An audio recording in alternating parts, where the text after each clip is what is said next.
नमस्कार, मेरा नाम है विजय और आप देख रहे हैं संतोष मिश्रा यूट्यूब चैनल। एक बार फिर हाजिर है संतोष मिश्रा जी नए विषय पर वही बेबाकी वाले अंदाज में बोलने के लिए। नमस्कार मिश्रा जी एंड बहुत बहुत धन्यवाद दोबारा आने के लिए। नमस्कार और दर्शकों को भी नमस्कार। मिश्रा जी, मेरा सबसे पहला सवाल आपसे ये है, आपको आरएसएस और प्रधानमंत्री मोदी की संबंध पर लिखने या बोलने की प्रेरणा कहाँ से मिलती है? देखिए, इसमें कोई छुपा तो है नहीं कि नरेंद्र मोदी जो है आरएसएस के ही कार्यकर्ता हैं और आरएसएस के कार्यकर्ता से ऊपर भी वो प्रचारक रह कर आए हैं। जो कुछ ही लोग प्रचारक बनते हैं जीवन में, उनमें से नरेंद्र मोदी जी प्रचारक थे। उसके बाद एक संघ की पद्धति होती है, कुछ लोगों को बीजेपी में संघ भेजता है काम करने के लिए, या जो डिमांड होती है उस हिसाब से। उसमें से नरेंद्र मोदी बीजेपी में गए। वो अलग अलग दायित्वों पे उन्होंने निर्वहन किया और ये कह सकते हो नरेंद्र मोदी और आरएसएस की ही विचारधारा पे काम करते हैं। आपको क्या लगता है आरएसएस की विचारधारा प्रधानमंत्री मोदी की शासन शैली, नीतियों और जो पॉलिसीज मेकिंग होता है उसमें दिखता है कि नहीं? देखिए, क्या है, जब बचपन से आप किसी संगठन के साथ जुड़ के काम करते हो, कोई भी हो सकता है, मैं भी हो सकता हूँ, आप भी हो सकते हैं, तो कहीं ना कहीं उसकी कार्यशैली जो आरएसएस की है वो राष्ट्र को प्रथम बताते हैं। उसी पर नरेंद्र मोदी भी जोर देते हैं कि सबसे पहले राष्ट्र है, और उनके हर चीज़ में ये बात पता भी चलती है कि वो राष्ट्र की ही बात करते हैं। तो कहीं ना कहीं नरेंद्र मोदी के अंदर आरएसएस की पूरी शैली काम करने में जो है, मैं मानता हूँ कि दिखती है, और होनी भी चाहिए। किसी संगठन में राष्ट्र के प्रति काम करने में और बात करने में कोई दिक्कत नहीं है। क्या कभी लगता है आपको किसी मूवमेंट पे जाके कि जो आरएसएस की जो कार्यशैली है और जो मोदी प्राइम मिनिस्टर मोदी की जो डिसीजन मेकिंग है उस पे हावी पड़ रहा है? नहीं, आपने मतलब 2 साल गवर्नमेंट का टेन्योर कंप्लीट हो चुका है, थर्ड टर्म में चल रही है, अपने पर्सनल ऑब्जर्वेशन से कभी आपको ऐसा लगा?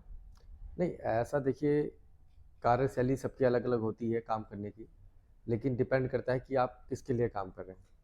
और दोनों ही शैलियाँ जो है, आरएसएस की हो या नरेंद्र मोदी की, प्रधानमंत्री की, वो शैली देश को ऊपर, या एक जो उनका टारगेट है, विजन है नरेंद्र मोदी का 2047, और अभी हम लोग विकसित देशों में शामिल होने की तरफ बढ़ रहे हैं, तो उस पर ज़्यादा जोर है।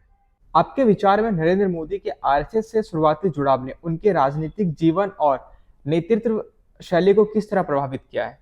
आप इसको कैसे देखते हैं? देखिए, ऐसा है कि जो संगठन में काम करके आते हैं, कोई भी हो, उनकी कहीं ना कहीं एक अच्छी छवि, आप परिश्रम की कह लें या ईमानदारी की कह लें, राष्ट्र को रातों दिन सोचने के लिए कि राष्ट्र को, हम अपने देश को कैसे एक अच्छी ऊंचाई पे ले जाएं, दुनिया में हमारे देश का नाम हो, उसके ऊपर मुझे लगता है इसकी जी छवि नरेंद्र मोदी के अंदर दिखती है। और वो कोई छुट्टी भी नहीं लेते हैं। सबसे बड़ी बात तो ये है, चौबीसों घंटे देश के लिए काम करते हैं। और बहुत इंटरव्यू में बताते भी हैं कि उन्हें कहाँ से प्रेरणा मिलती है। तो इसमें ज़्यादा बताने की आवश्यकता नहीं है, मुझे भी नहीं लगता कि उनको प्रेरणा संघ से मिली है, क्योंकि बचपन से वो संघ की शाखाओं में जाते थे। उन्होंने कई इंटरव्यू में बताया भी है अपने। तो मुझे लगता है प्रेरणा कहीं ना कहीं शाखा से उन्हें मिली है ऊपर तक पहुंचने के लिए। हम्म।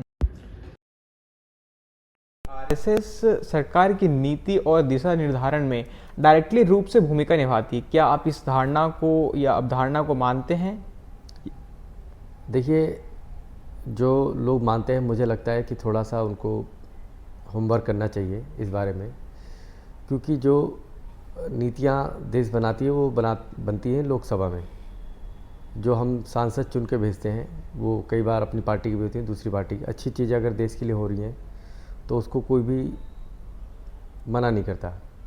तो आरएसएस भी देश के लिए ही काम करती है, और इसमें कोई ये नहीं कि प्रधानमंत्री उस विचारधारा से आते हैं तो विपक्ष को लगता है कि भाई वो उनकी ज़्यादा बातें सुनते हैं। ऐसा मुझे नहीं लगता, क्योंकि देश संविधान से और नीतियों से ही चलता है। और संविधान कब बना है ये मुझे बताने की ज़रूरत नहीं है, तो कई लोग बताते ही रहते हैं बीच में।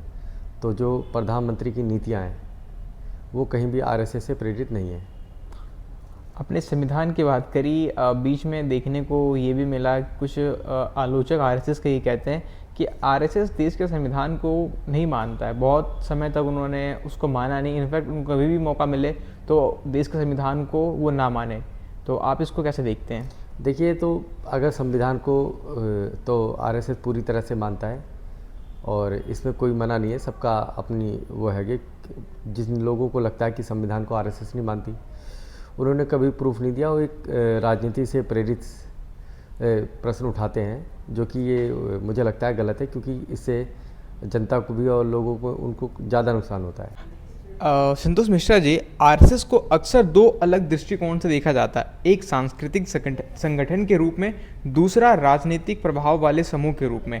मोदी युग में आप इस दोहरी पहचान को कैसे देखते हैं?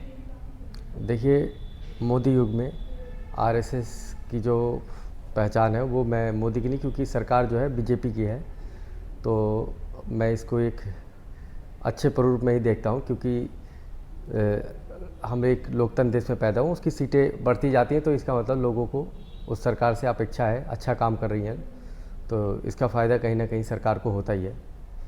तो ऐसा ही है, काम करने का तरीका बढ़िया है सरकार का। अच्छा, क्या आपको लगता है कि समान वैचारिक पृष्ठभूमि के बावजूद भी कभी कभी आरएसएस और प्रधानमंत्री मोदी के बीच दृष्टिकोण या राजनीति को लेकर मतभेद भी सामने आते हैं? देखिए, मतभेद तो होना ही चाहिए।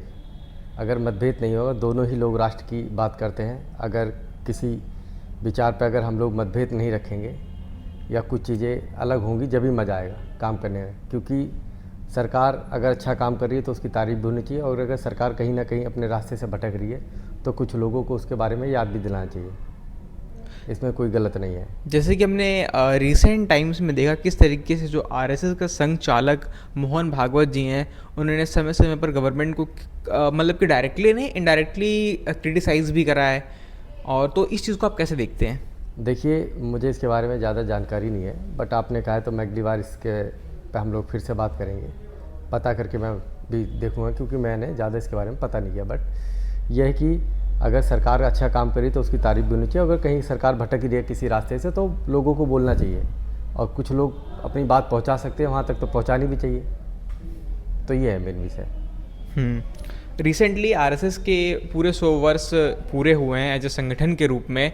यहाँ पर हमने देखा किस तरीके से प्राइम मिनिस्टर मोदी जी का डायरेक्टली आना और ब्लेसिंग करना, इस चीज़ को आप कैसे देखते हैं? क्या आपको लगता है कि देश का प्रधानमंत्री सीधे तौर पर आके एक संगठन के बारे में ऐसे बोलना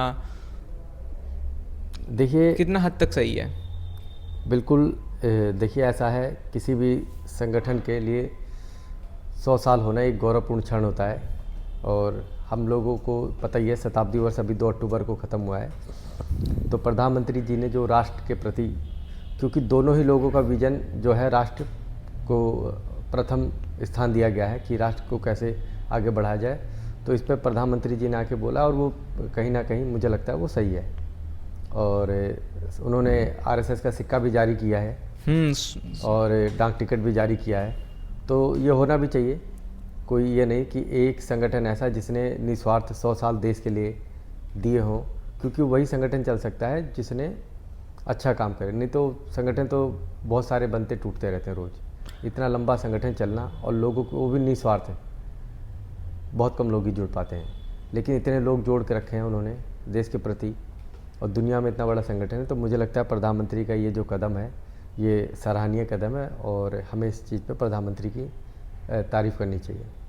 आपसे मेरा अंतिम प्रश्न ये है, आगे आने वाले वर्षों में आप आरएसएस और मोदी के संबंध को भारतीय राजनीति और भाजपा के नेतृत्व के भविष्य को किस तरह प्रभावित करते हुए देखते हैं? देखिए, मुझे ऐसा लगता है कि जो दोनों ही लोग जो हैं ये जोड़ना सही नहीं होगा राजनीति वाला, क्योंकि संघ जो अपना काम करता है वो अलग क्षेत्रों पे करता है, वो राजनीति में नहीं है, ठीक है। और नरेंद्र मोदी जी राजनीति में हैं और देश के प्रधानमंत्री भी हैं और एक पार्टी से भी आते हैं, तो मुझे लगता है संघ अपना अच्छा जो जन सेवा कह सकते हैं या राष्ट्र के प्रति जो भी चीज़ों पे काम कर रहे हैं वो करनी चाहिए। और नरेंद्र मोदी जो देश के गौरव बढ़ाने की चीज़ें हैं, अपना विकासशील देशों में शामिल करना है, 2047 का उनका एक लक्ष्य हैगा, तो मुझे लगता है कि वो अपना काम कर रहे हैं और विश्व में नरेंद्र मोदी एक उभरते हुए चेहरा हैं, राजनीति के जो ग्लोबल लीडर कह सकते हो आप उनको एक प्रकार से। और संघ तो ज़मीनी तौर पे ही काम करता है, ज़्यादा वो फ्रंट पे आके काम नहीं करते, समाज के हर वर्ग में काम करते हैं, उनकी हर विषय पे अलग अलग काम है। अगर उस पर बातचीत की जाएगी तो फिर बहुत समय लग जाएगा। बहुत बहुत धन्यवाद संतोष मिश्रा जी, आपने जिस तरीके से बेबाकी से इन सारे प्रश्नों का जवाब दिया, सिर्फ जवाब नहीं दिया, एक साइंटिफिक रीज़न के साथ, मतलब कि एक सही रीज़न के साथ जिस तरीके से आपने जवाब दिया, वाकई में ये काबिल तारीफ़ है। बहुत बहुत धन्यवाद। मिलते हैं हम किसी नए विषय के साथ। नमस्कार, धन्यवाद आपका भी।